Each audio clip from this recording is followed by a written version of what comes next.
আসসালামু আলাইকুম ওয়া রাহমাতুল্লাহি ওয়া বারাকাতুহু। জামাত ক্ষমতায় আসলেও টিকে থাকা সম্ভব? আপনি যে কোনো রাজনৈতিক দলের সমর্থক হতে পারেন, কিন্তু আমি প্রত্যেককে অনুরোধ করব আমার এই ভিডিওটা অন্তত শেষ পর্যন্ত দেখুন। আশা করছি আপনারা অনেক কিছু বুঝতে পারবেন। এবং ভিডিওটা যারা দেখা শুরু করেছেন প্রত্যেককে অনুরোধ করছি ভিডিওতে একটা লাইক দিয়ে তারপর দেখতে থাকুন। জামাত যদি তার দলটার নামের পাশে ইসলামী নামটা যদি ব্যবহার না করেন এবং 1971 সাল নিয়ে যদি সুস্পষ্ট বক্তব্য দেন, বিশ্বাস করেন যে বাংলাদেশে যদি আওয়ামী লীগ বলেন, বিএনপি বলেন, জাতীয় পার্টি বলেন বা অন্যান্য যতগুলো দল আছে সবগুলো দল মিলেও যদি জোটবদ্ধ হয়ে নির্বাচন করে, জামাতের সাথে নির্বাচনে জিততে পারবে না। এমনকি এই যে জামাতকে নিয়ে যত সমালোচনা আপনারা অনলাইনে দেখতেছেন, ডান বলেন আর বাম বলেন, কেউ জামাতকে নিয়ে কোনো সমালোচনা করবে না। দেখবেন অনলাইনে শুধু জামাতের প্রশংসাই শুনতে পাবেন, কোনো সমালোচনা শুনতে পাবেন না। এটা হচ্ছে মূল বাস্তবতা। এখন জামাত যেহেতু ইসলামী রাজনীতি করে এবং ইসলামিক শরিয়া আইন রাষ্ট্রীয়ভাবে প্রতিষ্ঠা করতে চায়, তাই এই জামাত এই ইসলামী নাম দিয়ে ক্ষমতায় যাওয়া যতটা কঠিন, তার চাইতে অনেক বেশি কঠিন হচ্ছে জামাত ক্ষমতায় যাওয়ার পর টিকে থাকা। জামাত যদি ক্ষমতায় যাওয়ার পরে শরিয়া আইন বাস্তবায়ন করতে চায়, তাহলে জামাত 15 দিনও ক্ষমতায় টিকে থাকতে পারবে না। এর কারণ হচ্ছে বিশ্ব মোরাল রাষ্ট্রগুলো তাদেরকে ক্ষমতায় টিকে থাকতে দেবে না। তাই জামাতকে ক্ষমতায় গেলেও অনেক কৌশলী ভূমিকা পালন করতে হবে, খুব চিন্তা ভাবনা করে আস্তে আস্তে প্রয়োগ করতে হবে এবং অনেক কৌশলে সেটা করতে হবে। তখন জামাত যদি কৌশলী ভূমিকা পালন করেও তারপরেও আন্তর্জাতিক এবং দেশীয় অনেক ষড়যন্ত্রের শিকার হবে। বিশেষ করে এই জামাতের বিরুদ্ধে প্রথম আঘাতটা করবে বাংলাদেশের কিছু আলেম সমাজ। যেমন জামাতের আমির ডক্টর শফিকুর রহমান সাতক্ষীরায় একটা বক্তব্য দিয়েছিলেন যে আমরা ক্ষমতায় আসলে নারীদের পোশাক নিয়ে কোনো চাপাচাপি করব না, তাদের উপর কোনো কিছু চাপিয়ে দেব না। তারা যেভাবে পোশাক পরছে, তারা যেভাবে চাই সেভাবে পোশাক পরতে পারে। কিন্তু বাংলাদেশে যারা বিচক্ষণ বা ইসলামিক ধ্যান ধারণা পরিপূর্ণ রয়েছে, তারা প্রত্যেকে এটা জানেন যে ডক্টর শফিকুর রহমান এটা কৌশলী বক্তব্য দিয়েছেন। কিন্তু তারপরেও আপনারা দেখেছেন যে এই মাঠখালি একটা আহলে হাদিসের কিছু আলেম, আমি নাম বলতেছি না, আর সুন্নি আকিদা নামদারি কিছু আলেম এটার কিন্তু মারাত্মক সমালোচনা করেছে। তারা এটা বলার চেষ্টা করেছে যে নীল নদের পানি যেরকম নীল না, জামাতও সেরকম ইসলামিক দল না। যদি তারা ইসলামিক দল হতো তাহলে জামাত আমির এই জাতীয় বক্তব্য দিত না। মানে হচ্ছে এই বক্তব্যটা যে কৌশলী বক্তব্য এটা তারা জানে, কিন্তু তারপরেও তারা সমালোচনা করছে যাতে আলেমদের যে ঐক্য তৈরি হওয়ার কথা বা ইসলামিক দলগুলো যে ক্ষমতায় যাওয়ার যে সম্ভাবনা ইসলামিক দলগুলো দেখতেছে, এদেরকে কিভাবে ডিমোরালাইজ করা, এটার জন্যই কিন্তু এই কাজটা করা। এটা প্রত্যেকেই বোঝেন। কিন্তু তাদের যে অনুসারী তারা কিন্তু এটা শুনে কিন্তু ঠিক ঠিক বলে চিল্লাচিল্লি করছে। মানে এটা শুনতে কিন্তু আসলেই সঠিক যে ইসলামিক আইনের বাইরে কেন যাবে। যেমন আহলে হাদিসের নাম করা কয়েকজন বক্তা কিন্তু বক্তব্য দিয়েছে যে আপনি রাজনীতি করেন, কিন্তু ইসলামিক বিষয়গুলো নিয়ে আপনি কেন উল্টাপাল্টা বক্তব্য দেন। এমনকি মারাত্মক বাজে ভাষায়ও অনেকে কমেন্ট করেছেন। তার মানে হচ্ছে যেসব আলেমরা এই যে বক্তব্যের বিরোধিতা করতেছে এবং ইসলামিক দলগুলোর ঐক্য বিরোধী যে বক্তব্যগুলো দিচ্ছে, এরা কিন্তু ইসলামিক দল ক্ষমতায় যাওয়ার পরেও তারা নানা রকম এরকম ফতোয়াবাজি করবে এবং বলবে যে তারা নিজেরা ইসলামিক দল বলছে, কিন্তু তারা ইসলামিক শরিয়া আইনগুলো বাস্তবায়ন করছে না। তারা জেনে বুঝেই কিন্তু এ জাতীয় বক্তব্য দিবে, যাদেরকে এক কথায় বলতে পারেন যে ইহুদি খ্রিস্টানদের মূল যে দালাল। তারা হয়তো বলবেন আলেমদের মধ্যে ইহুদি খ্রিস্টানের দালাল কেন খুঁজতেছেন। আপনারা যদি সালাউদ্দিন আইয়ুবের ঘটনা যদি একটু শুনেন তাহলে বুঝতে পারবেন যে সেই আমলে, তৎকালীন আমলে যদি 4000-এরও বেশি আলেমকে তিনি হত্যা করেছিলেন শুধুমাত্র ইহুদি খ্রিস্টানদের দালাল হওয়ার কারণে। মানে তারা কৌশলে মুসলমানদের মধ্যে বিভাজন সৃষ্টি করে এবং তারা সুন্দর সুন্দর বক্তব্য দেয়। আপনার কাছে মনে হবে যে তারা খুব ভালো বক্তব্য দিচ্ছে এবং সত্য কথা বলতেছে, কিন্তু বাস্তবিক অর্থে তারা জেনে বুঝে এই দোষগুলো ধরবে। এছাড়া বাংলাদেশে যে বামপন্থী মনা রাজনৈতিক দলগুলো রয়েছে এবং বামপন্থী মনা যেসব বুদ্ধিজীবীরা রয়েছে, এদের থেকেও মারাত্মক সমালোচনা আসবে। বিশেষ করে বাংলাদেশের যে মিডিয়া, এই মিডিয়াগুলো পরিপূর্ণভাবে নিয়ন্ত্রণ করে এই বামপন্থীরা, এবং প্রত্যেকটা মিডিয়া সেন্টার থেকে আপনারা দেখবেন বিভিন্ন রকম বুদ্ধিজীবী বের হবে এবং তারা এই নারীর স্বাধীনতা, নারীর পোশাকের স্বাধীনতা, নানা রকম সমালোচনা কিন্তু তারা নিজেরাই তৈরি করবে এবং মারাত্মকভাবে সমালোচনার মুখে পড়বে জামাত। এখন অনেকেই বলতে পারেন যে বাংলাদেশ আফগানিস্তান না, ইসলামের দোহাই দিয়ে আপনারা কেন নারীর অধিকার নষ্ট করবেন, নারীর পোশাকের স্বাধীনতা কেন নষ্ট করবেন? এ জাতীয় আপনারা অনেকেই প্রশ্ন করতে পারেন। আপনাদের উদ্দেশ্যে আমার যেটা বলা, অবশ্যই ইসলাম যদি মানুষের কল্যাণে হয় এবং সব শ্রেণীর মানুষের কল্যাণে হয়, তাহলে পোশাকের স্বাধীনতা কেন দেবে না, এবং সেটা দেওয়া উচিত। এটা যারা আসলে বলে, এরা বাস্তবিক অর্থে এটা শুধুমাত্র ইসলামের বিরোধিতা করার জন্য বলে। যেমন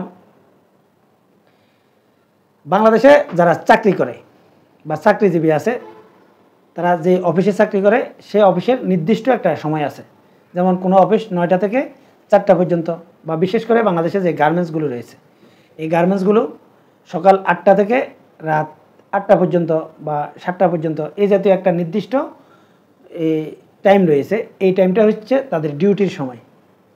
এখন কোনো শ্রমিক যদি বলে যে আমি কেন প্রতিদিন 8টায় গার্মেন্টসে ঢুকবো এবং 8টা থেকে আমি 4টা পর্যন্ত কাজ করব, এটা আমার অধিকারের বিরুদ্ধে, এটা আমার স্বাধীনতার বিরুদ্ধে, এটা যে কেউ বলতে পারে। বাস্তবিক অর্থে এটা আসলেই স্বাধীনতার বিরুদ্ধে। যেমন তার যদি মন চায় সে 10টায় যাবে, বা তার যদি মন চায় সে 11টায় যাবে, রাতের 10টায় আসবে, না হয় সে দিনের বেলা কাজ করলো না, সে রাতের বেলা কাজ করবে। অফিস তাকে তার স্বাধীনতার হস্তক্ষেপ করেছে, এটা একদম ক্লিয়ারভাবে আপনারা বলতে পারেন যে অফিস অবশ্যই তাদের স্বাধীনতার হস্তক্ষেপ করেছে।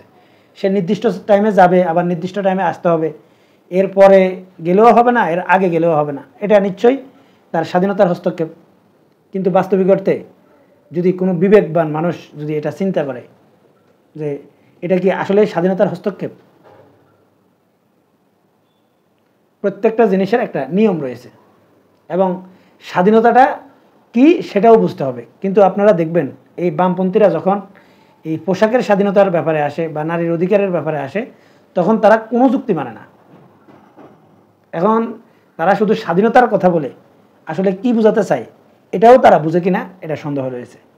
আমার এই কথাগুলো যদি ভুল থাকে অবশ্যই সুন্দর ভাষায় আপনারা কমেন্টে লিখতে পারেন, আমি উত্তর দেব। তাহলে বোঝাই যাচ্ছে যে দ্বিতীয় যেই অভিযোগগুলো বা দ্বিতীয় যেই চাপগুলো আসবে ইসলামিক দলগুলোর বিরুদ্ধে বা দেশীয় যেই ষড়যন্ত্রগুলো আসবে, সেটা বাংলাদেশের বামপন্থীদের থেকেও আসবে। এরপরে আসেন বাংলাদেশে যে সরকারি যে মেকানিজমগুলো রয়েছে, এই প্রত্যেকটা মেকানিজমে দুর্নীতির ওপেন আখড়া বলতে পারেন। এটা মানে প্রকাশ্যে তারা ঘুষ বাণিজ্য করে। আপনারা যদি একটু বিবেকটা খাটান এবং একটু চিন্তা করেন, আপনারা দেখবেন যে সরকারি বিভিন্ন যেই প্রতিষ্ঠানগুলোতে যারা চাকরি পেয়েছে, এদের 20 বছরের বেতন একাত্র করলে যা হবে সে টাকা ঘুষ দিয়ে তারা চাকরি পেয়েছে। কিন্তু এত টাকা ঘুষ দিয়ে তারা এই চাকরিটা কেন করে? তারা মনে করে এখান থেকে তাদের আউট ইনকাম হবে, এবং আউট ইনকাম আছে। এবং আপনারা জানেন যে সরকারি চাকরি যারা করে তারা যেই টাকা ঘুষ দেয় সেটা তারা 1 বছরের মধ্যে উঠিয়ে ফেলতে পারে। এই জাতীয় সিস্টেম সরকারি প্রতিষ্ঠানগুলোতে রয়েছে। এখন জামাত যখন ক্ষমতায় আসবে এবং এইসব সরকারি প্রতিষ্ঠানগুলোতে যখন এই ঘুষ বাণিজ্য বন্ধ করতে চাইবে, তখন দেখবেন সরকারি প্রত্যেকটা মেকানিজম থেকে এই জামাতের বিরুদ্ধে ষড়যন্ত্র হবে এবং তারা নিজেদের স্বার্থে তারা এই ষড়যন্ত্রগুলো করতে থাকবে। এরপর আসেন বাংলাদেশের যে সেনাবাহিনী। আপনারা জানেন যে মিশরের যে ব্রাদার্সহুডের যে পতন হয়েছে, এটা সেনা প্রধানকে দিয়েই পতন করানো হয়েছে। তাই জামাত যদি তাদের মূল উদ্দেশ্য এবং তাদের সাংগঠনিক যেই নীতিমালা এবং ইসলামিক শরিয়া আইন যদি বাস্তবায়ন করতে হয় তাহলে প্রথম যে 5 বছর তারা দায়িত্ব পালন করবে, এই 5 বছরে তারা কোনো কিছুতে হাত দিতে পারবে না। তাদেরকে এই যে রাষ্ট্রীয় যে প্রশাসনের যতগুলো মেকানিজম রয়েছে, এই মেকানিজমগুলোকে এমনভাবে সাজাতে হবে যাতে তারা প্রত্যেকে ইসলামিক ধ্যান ধারণায় বিশ্বাসী হয়। যদি তারা ইসলামিক ধ্যান ধারণায় বিশ্বাসী না হয় তাহলে আন্তর্জাতিক ছোট্ট একটা ষড়যন্ত্রে ইসলামিক দলের পতন হয়ে যেতে পারে। এছাড়া বাংলাদেশের এই প্রেক্ষাপটে বা বাংলাদেশের বর্তমান অর্থনীতি, সামরিক শক্তি বা দেশটা যে অবস্থায় আছে, এই অবস্থায় আন্তর্জাতিক ষড়যন্ত্র যদি তাদের বিরুদ্ধে করা হয় খুব অল্প সময়ে তাদেরকে ফেলে দিতে পারবে। যেমন বিগত আওয়ামী লীগ সরকারের সময় আপনারা দেখেছেন যে শুধুমাত্র র্যাবের উপর স্যাংশন দিয়েছিল, সেনাবাহিনীর উপর কিন্তু দেয়নি। শুধুমাত্র ছোট্ট একটা বাহিনীর উপর স্যাংশন দেওয়াকে কেন্দ্র করে আপনারা দেখেছেন যে কি পরিমাণ আতঙ্কগ্রস্ত হয়ে গিয়েছিল এই পুরো বাংলাদেশ, এই বাংলাদেশের সরকার। যে ইসলামিক শরিয়া আইন যদি বাস্তবায়ন করতে হয় তাহলে অবশ্যই যারা ইসলামপন্থীরা রয়েছেন তাদেরকে অনেক ত্যাগ স্বীকার করতে হবে। কারণ আপনি যদি মধু খেতে চান তাহলে আপনাকে মৌমাছির কামড় খেতে হবে, এবং মৌমাছির কামড় খাওয়ার সম্ভাবনা কিন্তু যথেষ্ট থাকবে। এই যে আল্লাহ রসুলের আমল থেকে শুরু করে ইসলাম প্রতিষ্ঠা করতে গিয়ে যারা ত্যাগ স্বীকার করেছে তাদের ত্যাগটা কত বড় ছিল একটু হিসাব করে দেখবেন যে বহু ধরনের ত্যাগ স্বীকার করতে হতে পারে। কেউ জীবন দিয়ে, কেউ খাদ্য কষ্ট, অর্থ কষ্ট, নানা রকম সমস্যার সম্মুখীন হতে হবে, এবং সেগুলোকে মোকাবেলা করেই বাংলাদেশে ইসলাম প্রতিষ্ঠা করতে হবে। তাই আমি মনে করি যে ইসলামিক দলগুলো শুধুমাত্র ঐক্যবদ্ধ হলে হবে না, ইসলামিক দলগুলোর মধ্যে যেসব মুনাফিকরা রয়েছে তাদেরকেও নিয়ন্ত্রণ করতে হবে। এমনকি শুধুমাত্র ইসলামিক দলগুলো ঐক্যবদ্ধ হয়ে নির্বাচন করে ক্ষমতায় গেলেই তারা ইসলামিক শরিয়া আইন বাস্তবায়ন করতে পারবে না। তাদেরকে এমনভাবে ঐক্যবদ্ধ হতে হবে এবং এমনভাবে কৌশলী হতে হবে, এমন বিচক্ষণ হতে হবে এবং বড় ধরনের ত্যাগ স্বীকার করার প্রত্যয় নিয়ে তাদেরকে কাজ করতে হবে। সম্মানিত দর্শক, ভিডিওটা লম্বা হয়ে যাচ্ছে। আরও যেসব সমস্যাগুলোর সম্মুখীন হতে পারে সেটা অন্য কোনো ভিডিওতে আলোচনা করার চেষ্টা করব ইনশাআল্লাহ। এখনকার মতো এই পর্যন্তই। আল্লাহ হাফেজ।